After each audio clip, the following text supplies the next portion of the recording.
Listen to Renegade Coaching. Hey. Yo, who we got as the co-host?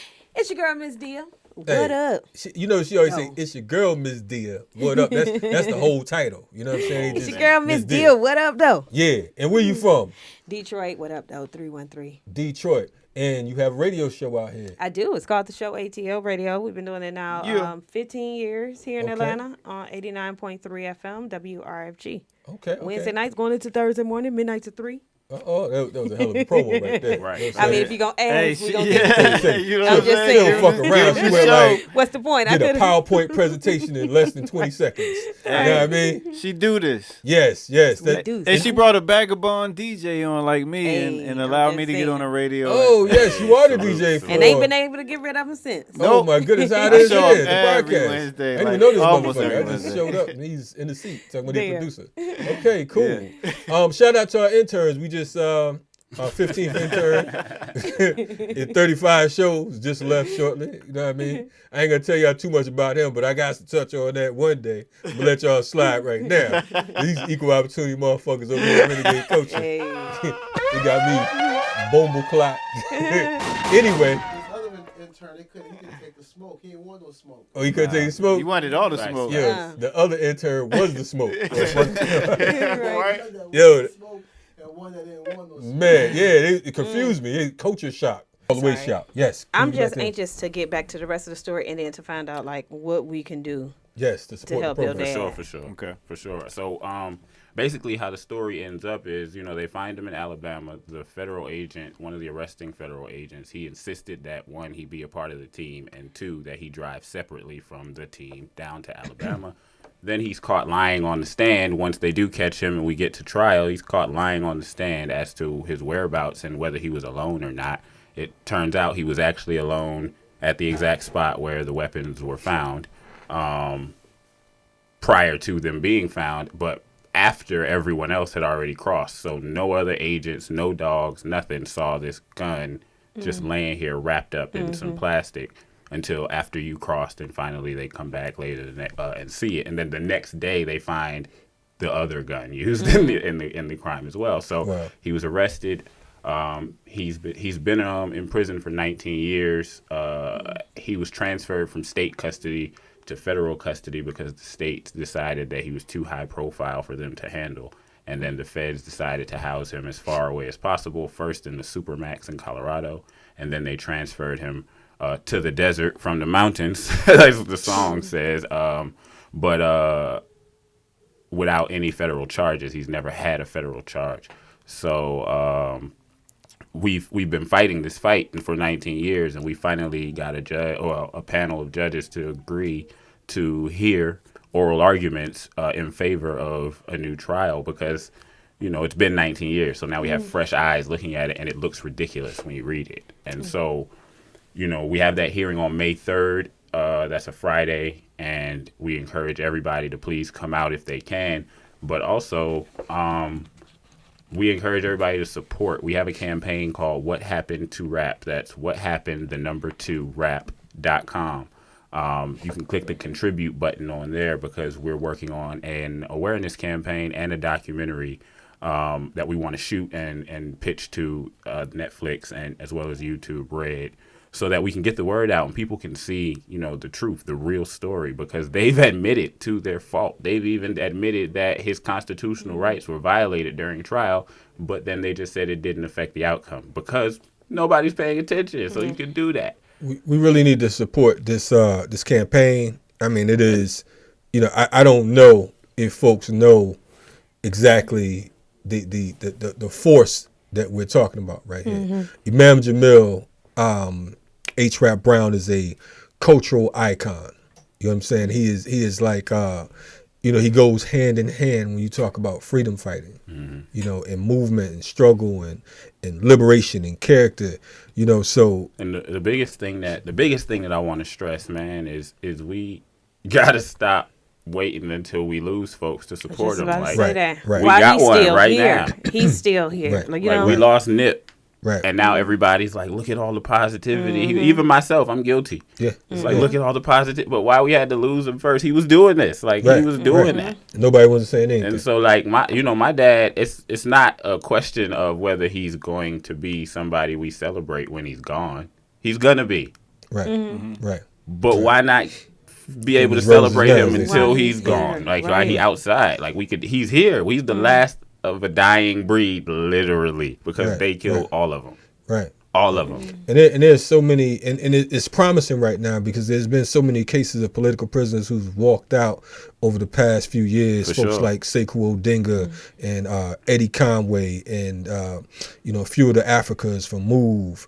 And just so many brothers and sisters have been coming out over the past several years. It would be a blessing, a tremendous, beautiful day for Africans in America, home and abroad, to see Imam Jamil Al-Amin, former H. Brown, walk up out of those gulags. So make sure that you go to the website, What Happened to Rap, What Happened to, the number 2, Rap. It's the number 2. And that's .com or .org? .com. And you can find, we have the Instagram up, What Happened to Rap. You can go to Facebook, /What Happened to Rap. Like, it's everywhere. And then, we have the crowdfunding. Excuse me. I'm sorry. Like, I told you to go to the website. But you can go to launchgood.com /Imam Jamil. Very simple. Launchgood.com /Imam Jamil. Yep. And we're going to also put the link on renegadeculture.org because we want you all to, to get behind this campaign. It is dear to us. It's not just, like Kairi said, there's so many times we celebrate the heroes after they're gone, or you have to be, in the case of Meek Mill, and we're grateful for what him and Jay-Z and them attempting to do. And we give credit. If anybody out there know how to get this information to them, tell them this one will this will legitimize your program. Please do. We gotta honor our elders. You know what I'm saying? Like on some, not just because he's still alive, but because you still alive. I mean, you know what I'm saying? You still here and y'all are elder. It's just, yeah. And if, let's just say hypothetically, let's agree for 5 seconds that this NIP thing was government, right? Right. Then it can happen to you. Right. He 33 years old. They got pops and they got NIP. Why? Because we don't do nothing but say, man, that's some gang stuff. Or, man, maybe he did it. That's what we do to ourselves. Then why would they stop the game plan that's been working all these years? I wouldn't stop. If it worked, do it. Right, but we got to stop it from working. Our people are so cowardice that we have to make an excuse as to why we can't fight. The situation over here in Mechanicsville where the white boy went and shot up the housing complex 2 days in a row. You got he black turned out folks. to be a white boy? Yeah. So in video, you got black folks online. So I heard he was black. He was in Mechanicsville. He had to be black. Ain't no other white folks can go anywhere in Georgia, anywhere in Atlanta. Yeah, we only fucked outside. up in the head. Yeah, we fucked up. I didn't know it was this he bad. Alive? Man, I didn't. listen. Nobody killed him? Man, listen, man. Look, dude, they don't even know who the dude is, allegedly. Yeah. But you go take your black ass outside right now, run that traffic light, or drive in front of a school bus sign tomorrow. And I bet you they got you fuck you at. They got photos of you and everything. I feel like if you live in that apartment complex and you just see him and you shoot him, after he did that 2 days in a row, you could say, I felt threatened. And that's because you did. But Because imagine knowing that face that was shooting up your motherfucking house. Like bugging. You did in real life. I mean, Mechanicsville. But then the ill thing about it, I posted a video on my Facebook joint, and it's got like mad motherfuckers sharing it. I stopped paying attention to it because you got so many weirdos commenting on it, and I don't get down with the trolls. I let them whatever the fuck y'all gonna say. No. Y'all go ahead and argue on the page. Actually, I don't give a fuck. I don't even think about it. I like to engage them sometimes. Yeah, I'm too busy for that shit. Like I feel you. I just had to say that a couple times. I don't even have the time. Yeah, I'd rather you run up on me and catch some of these motherfuckers right here. If you just want to say that shit, if that's what don't nobody, but don't. That's not the age we live in. Nobody want to fight. Yeah, they want to do that shit. Well, fuck it, do that. That's cool. I mean, I live in the real world. Most of these motherfuckers ain't who they say they are. You feel me? So I know who I am. So I don't have to argue with you about who the fuck I am. I already know me. How stupid is that? I ain't going back and forth with you. Yes, yes. And that's a profound dumb shit. And that's what it is. Profound it's dumb simple, shit. right? But That's so that's the thing, man, because like you said, you know, everybody rap should be on the name of every rapper's tongue. Right. You know what I'm saying? Why not? They We gotta know pay that. homage. We know Khaled and Ice Cube them used to stop through the store when they was in town. Yeah. Kareem Abdul-Jabbar. We got all pictures these of me folks. hanging off, just like my dad's picture. I'm hanging off Ice Cube neck too. Yeah. So what the fuck? He don't know what's happening? You that far removed? You know what I mean? It ain't fashionable right now. You know what I mean? Chuck, all of them. I was on Chuck D's show back in the day, Public Enemy. I'm actually This has trying to be reach everybody Chuck involved. too. So if anybody else can hear this, because I reached out to his management, it's not that he's avoiding me. It's just that I Right, don't have a right. contact for him. Oh, okay. Yeah. We got 1 minute left on this joint right here. Everybody's getting Thanks for emotional letting and everybody shit. know. You know what I mean? My man Luce is here tonight. He boycotting Buju until Buju proves. This is not off the catalog, them. Yes. So, No way. That's a wild song right there. Now, Yo, now that's it's having so this wild day like and But that, time. man. but we can have a song about kids shooting up. Exactly, And right? you full of Yeah. shit. So Oh. because when we were on the show and we were talking, I'm Pumped sorry. Up Kicks is the worst When song we were on ever. the show and we It's were great. talking about Rick Ross talking about slipping to Molly and taking her home and she ain't know it. You like, oh, but we been saying stuff. So it's wrong to say that, but you can talk about. I mean, it's okay for a nigga to say he's slipping girls No. drugs and raping them, and it's okay. No, I ain't saying it was. I don't, You know I what? got a You're recording. completely missing this live. Here's Came what out it and is. defended Cardi Here's what it is. Jackson. On the Fuck radio He show, can't even get she played like, on my show. she There's like certain niggas that's Rick nope. Ross Yeah. got some other good songs, but she's I like, don't yo, give I a don't even want to hear it. Ladies After and he gentlemen, said I don't something, even know what they talking Oh, about. I'm sorry. They not mixed show. They Oh, he's sorry. Yo. Sorry, my bad. They having a My bad. radio I'm quarrel. sorry. They not. This is what happens when you get a producer and a host from another show on your shit. They forget where the fuck they at. Like, oh yeah, motherfucker, you say you gonna give me some water. I'm like, yo, just give us some water. I'm That sorry. was we We were just talking talking about? about fuck shit. I don't even know what I'm talking about. Rick Ross. We talking about Nips and H. We were Rap talking Brown. about Yo, Buju we and did. then We spiraled out of They control. talking D'Angelo and Rick Ross. Anyway, Right. Yes, but back to your pop. now I got his shirt off like Real D'Angelo fast. now. That's Go crazy. ahead. don't talk about your Sorry. grandpa shirt. Go ahead. What was you saying? I'm sorry. No, we had transitioned. Well, we were transitioning back over to Nip. You know, again, Yes. if you can support, we need your support. Please go to whathappenedtorap.com. You can click the contribute button, or you can go to launchgood.com/Imam Jamil.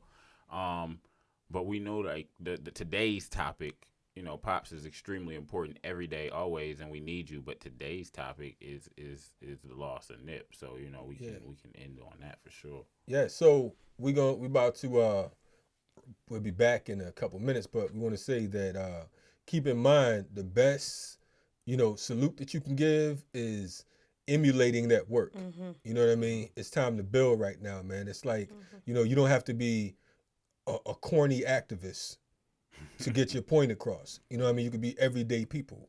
You don't have to, you know, have all the medallions and the garbs and the, you know, you hate everything, you know, so much that you hate yourself. You know what I mean? You can actually be you. You know what I mean? You know, I was speaking to someone a couple of days ago. The thing is, we live trying to dictate other people's reality so often that we don't get to live our damn selves. You know what I mean? We're complaining about how another motherfucker dress. That's they shit. You know what I mean? If a motherfucker want their ass out, that's their ass. What you want to do?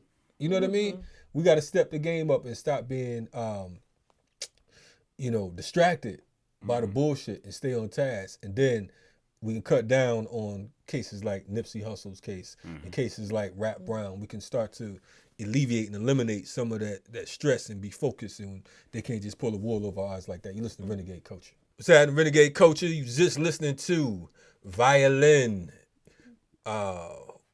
What Happened to Rap? You know what I mean? There's a new joint by a good brother over here, Kairi Al-Amin. What up, Kairi? What up? Okay. You told the story with that joint. A little bit, man. You know, right now we're working on a campaign because I came to the realization that, you know, my pops, Imam Jamil, H-Rap Brown, people don't know what happened, man. Like a lot of folks started to tell me, Muslims, non-Muslims, people who really got real love for him, they would come up and tell me to my face, I think he did it. Wow. I just got enough love for him. I don't care that he did it, but that's why we haven't been able to drum up any support. It's like people feel like he did it. And so. And why you think that? Just because they don't know? It's because they don't know. When the trial happened, you know, a lot of people put a lot of stock in the justice system, even though we know what the justice system is. Right. We wait to see what they say and make our decisions based on that. But the issue that we had the first time around is that we had a gag order. So we weren't just losing in the courtroom, we were losing in the court of public opinion. Right. And so once they told the narrative, we never got to fix it, ever. So for 19 years, people been walking around with their narrative. Wow. But we have legal documentation of them admitting everything wrong that they did. But as long as people don't care, they don't have to do right. Like I spoke to the community a week ago or so, and I mentioned, like, look how quick we were able to get Meek out of prison. And this isn't a shot at it. I'm happy. I love Meek, and I wanted him out of prison. Right. But they couldn't do wrong because everybody was looking. Yeah. But if they don't let you look, so that's why we're trying to do, the documentary. That's why I did the record. And, we did a lyric video, put a lyric video on everywhere, but it's on YouTube, Facebook, because I want you to, however you need to, get this information, man. They've done there's a dude who's confessed to this crime multiple times, but it's on paper at least 3 times. We had the paperwork on the website. It's whathappenedtorap.com. Otis Jackson. Yeah. For the people, because a lot of times, on the show, we take for granted that our people are on point and they know what's going on out in society and the world. But most of our people, if you ask them about anything going on outside of Atlanta today or what's in the headline news, they're not going to know jack shit. Right. I mean, they don't know what's going on in their neighborhood. You know what I mean? So we want to take it back. Who was or who is H-Rap Brown, because of the fact that we have our version and we feel how we feel. But who is H-Rap Brown to the youngsters listening and never heard his name before? Well, I mean, H-Rap Brown, it's funny, his name's H-Rap Brown for a reason. He always tells me, man, like, you got to holler at these rappers because they pimping my name. And, it's facts, though. That's where his delivery with speeches, it wasn't, hip-hop at the time, but his delivery with speeches, people started to call it rap, and it gave him that name. And so H-Rap Brown was where rap, the art, came from, and then it became hip-hop, a music form, and all that. So he's not saying, he's the best rapper alive or nothing like that. He's just saying, hey, it came from my name, so holla at them so maybe they can help out a little bit. But again, who he was and who he is, he was a civil rights activist and leader, the chairman of SNCC, the Minister of Justice for the Black Panther Party, and I like to say he's the last of the Mohicans, so to speak, because he's the only one alive who's in history books still. They got everybody else. But, they didn't manage to kill him. And that was actually what we think the plan was the night he was arrested. But he went from H-Rap Brown. He was in prison. He took his Shahada, became Muslim, and moved to Atlanta and became Imam Jamil Al-Amin. Still a community leader, still a community activist. But, his life was Islam now as opposed to just black activism. It was human rights because he was Muslim. So he protested for the Bosnian situation in the early 90s. He's on the front line for anything anybody had going on. And that was the major issue that, the United States, we believe, has with him. It's not just that, they hated him from the 60s, because they did. But then he became a bigger issue, an international kind of figure. And they got him off the streets. But anybody you talk to who knew him is like, no, that wasn't his character, but he has that 60s history. He wasn't Martin Luther King in the 60s. He was more on the Malcolm X side. That would have protected him. But he still had the respect of the Kings because, like Coretta Scott King, was a avid supporter of him. In fact, I believe that one of their relatives lived in the neighborhood at one point. I think it was Denise or something like that. She was going to school, and they stopped in to make sure that Pops knew she was there so that he could make sure she was straight. Everything's good. Yeah, and she was straight. We hear all kinds of stories about, Imam Jamil coming to Atlanta and holding it down, cleaning up the West End. I understand that there was a lot of rapes and drug dealings and murders and things of that nature in the community when he stepped in. And, he had to tell some folks to cease and desist. Right. You know what I mean? And, I've heard stories that, there was even activities that used to go on in the area where we prayed. Right. You know what I mean? So, he definitely wasn't and still ain't a punk. Right. You know what I mean? We like to think of those of us in the freedom fighter world as, the closest thing to Malcolm alive. You know what I mean? As far as character and as far as strength and as far as actually building a community. He came here dolo and rebuilt, and added. I think it was the first active full-time masjid in Atlanta. Yeah. That was what 19.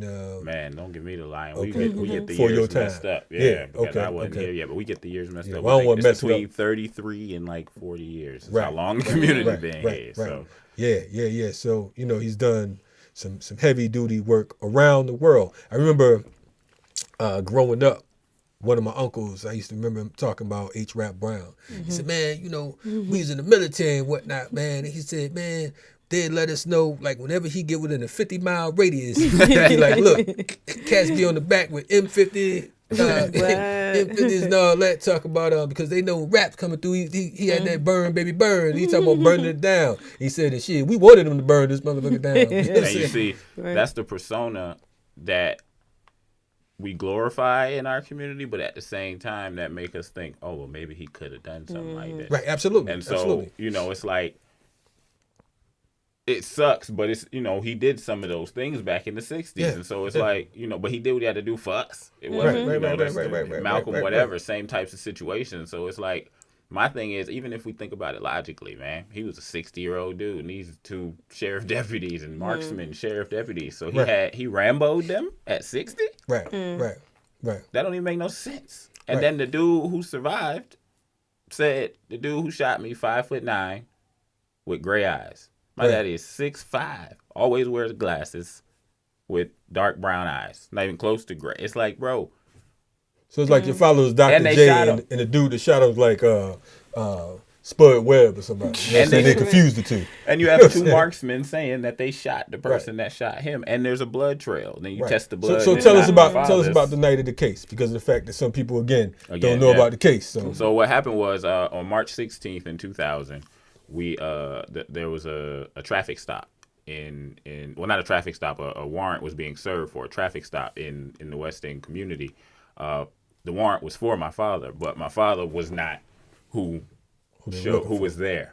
Who was warrant from Cobb County, I believe. Right, yeah. The warrant was from Cobb County for a traffic stop. That's what I mentioned in the record is why you sending two sheriff deputies at nighttime to serve a warrant for a traffic stop. But whatever. But the guy who they found was Otis Jackson, and we know that because Otis Jackson told us and has written it and told us exactly how the story goes. So that's the story that we're telling because it's the only one we know from the person that was there. And the story goes, the two police officers pulled up to the store that my father owned.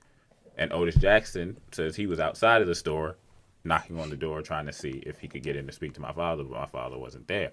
But when he saw the two sheriff's deputies, he didn't want to go back to jail. He had warrants, and he's a member of an underground kind of like activist movement. And one of their things is they engage police officers. So he turned around and engaged the police officers, and then he with his pistol, and then ran to his car, got his automatic weapon, and shot him. He said he was shot 2 times. He knocked on the doors in the community trying to get someone to let him in. Nobody would let him in, and then finally somebody told him to go get a cab or something like that. You can read it. It's on the website. I'll give you the website at the end. But the funny thing is, all of the witness testimony matches that. There's a guy who was shot. He was knocking on our doors. We wouldn't open the door, et cetera, et cetera. So nothing, no physical evidence, nothing points to the imam. Like, he just wasn't there. It's not even like, oh, maybe he was there. No, he wasn't even there. There's nothing to point to him even being present. And they claim they shot. Not at all. So it wasn't like, oh, then he showed up and... Right. No. He just never was there. And the FBI was in the area during the day, earlier in the day, and then they were essentially the first responders to the event because they were expecting him to be there. And it's like, oh, this isn't how this was supposed to go. But we can work with this. And they did, because they started a manhunt. It wasn't the state government or anything like that trying to catch a suspected murderer. It was like, hey, mobilize the FBI. Let's go get him. How old were you? I was 12. I was 12. Okay. This was in 2000. So I was 12. This is 19 years ago. Yeah. Okay. Now, so they claim, they put out that the shooter's Imam Jamil, who's 5'8", and then he grew once he started. He shrunk when he came into 5'8", and then he put back his shoes on and left and got back to 6'4", 6'5". Okay, that's a big jump. So then, so they claim they shot him. So it's a blood trail. Okay. Fast forward, there's a manhunt. Okay. And they claim he was shot and all that, and this height and everything, and the complexion and all that. They finally catch up to Imam Jamil in Alabama, I believe. Right?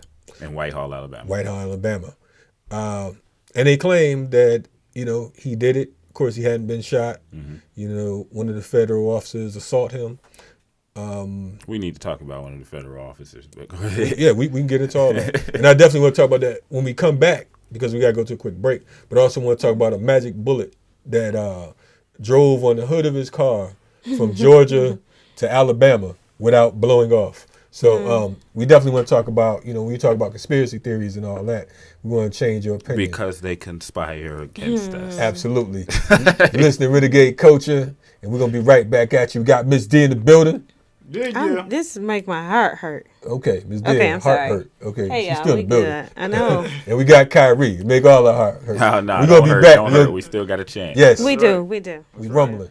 Yo, we're Renegade Culture, where the wires got crossed.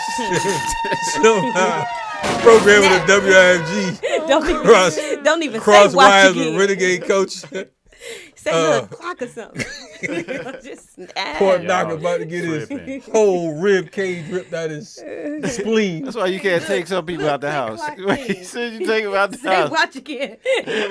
Watch a host quarrel. I was a lovers quarrel. They having a host quarrel. Hey, I forgot how to talk in the car before we came in here. Like, now we go in. You got Ike Turner and Tino over this moment. Annie Mae Bullet. Now you know his rules. Got Annie Mae Bullet from Nutbush, Tennessee. Just nutting up in the studio. I didn't know he was that touchy still. Like, I had no idea. Exactly. Yo, we got my man Kairi in the building. He sit here like, y'all don't even know what the hell's going on. Nah, it's cool. I'm having a good time, man. I'm having a good time. They done told me, like, they done throw me under the bus, put me in the spotlight, but it's cool. I'd like to thank everybody for, listening to Renegade Culture podcast. Yes.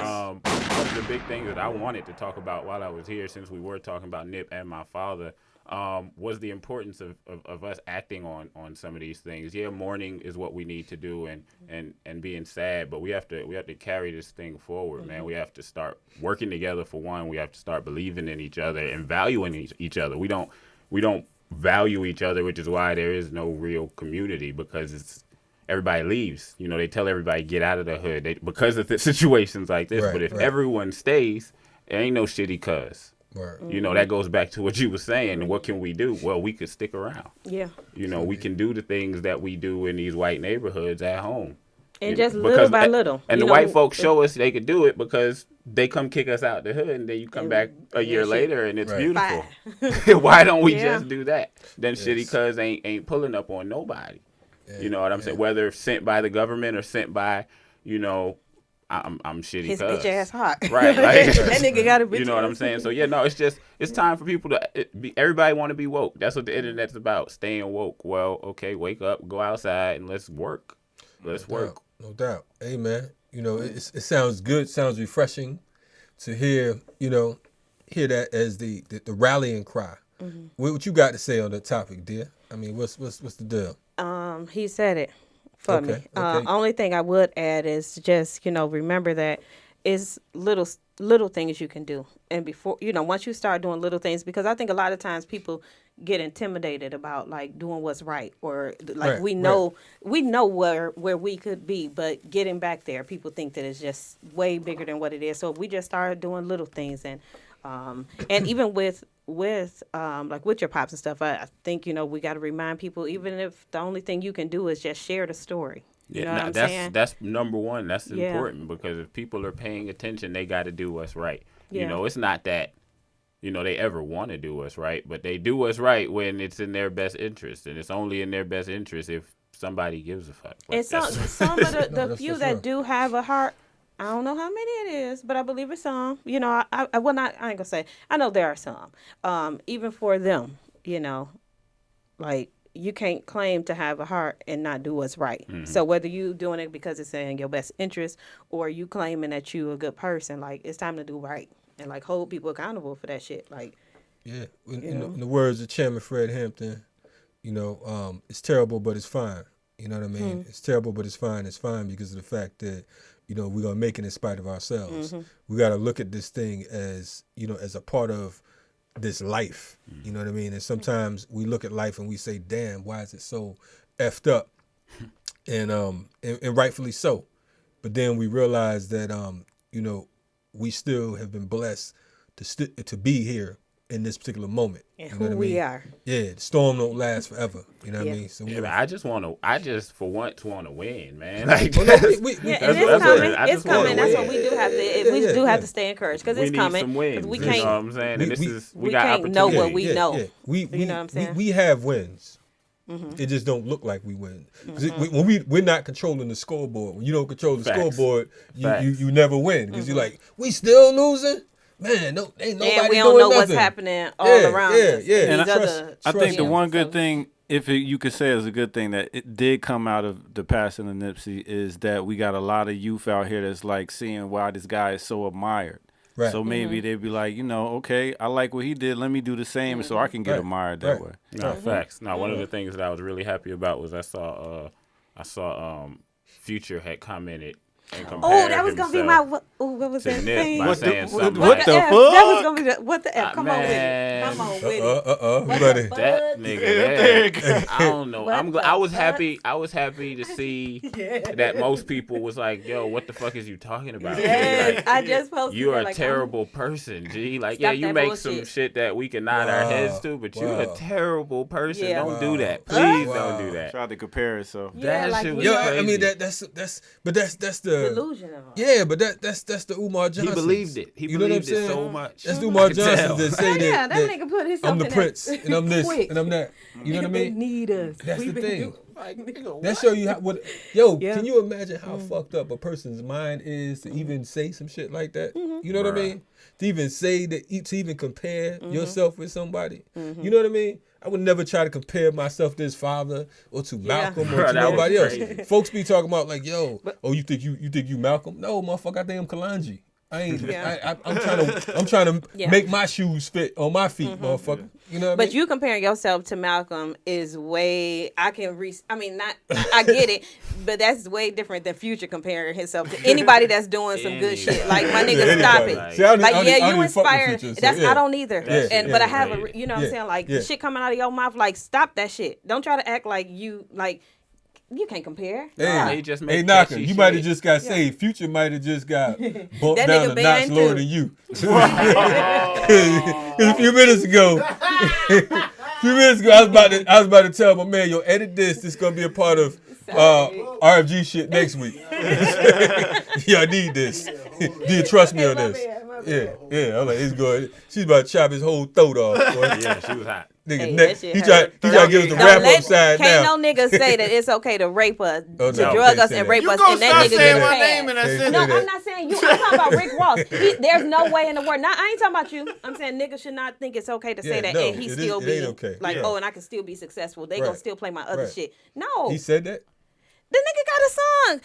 That remember that I put Miley in her drink and she ain't even know it. Took her home, fucked her, something, and she ain't even know it. Like, nigga, you talking about it's okay to fucking drug and rape us? Like, and we act like that shit okay? Fuck him. That's right. It's and accountability any nigga that think time. it's okay to talk like that. Right. Not you, Naka, but I'm just saying. I know. Yeah. Just no ring. I'm glad you can't say that shit though. No, I mean on the real, you know, all jokes aside, no, that's some fucking It's some crazy fuck shit. Nah, yeah, it is. Yo, we that's how psycho we are. Yeah. For like you said, for that shit to be allowed. I got a motherfucker, you know what I'm saying? child. A daughter. Who do you think? Who the fuck are you? Yeah. You know and what I mean? Nigga My can woman. say, oh, who I'm you? sorry, Who you? and then he still get play. Fuck that shit. Yeah, that's crazy. I didn't even know I don't even know him to ever have said I'm sorry. Don't they still? They don't play that record. Did somebody remove that record? Yeah, they. I damn. They don't really play it like that no more. Yeah, but I mean, They were still keeping playing. it real, They were it's a edited, lot of so cats still playing that's it guilty on though. the- I ain't gonna get into that shit. I'm not gonna be Next show. Okay. Okay, exactly. Sorry, All right, I apologize. No, it's cool. Do your thing. We love to see Naka get him the fuck up every now and then. He thought shit was sweet because Kabal wasn't here. I ain't even had to say nothing. I was like, I'm gonna bring in my homegirl. Yeah. It didn't go like He that. brought you You know, in. He played that shit. Gonna bring your old killer in. Man, we out of here. On that killer. Yo, you listen to Renegade Culture. Thank you, co-host Ms.Dia. Thank y'all for having me. And the man Kairi in the building. Appreciate y'all. Spread the word for me, please. Yes, that website is whathappenedtorap.com. That's 2, the number 2. Whathappenedtorap.com. No doubt. We out. Peace.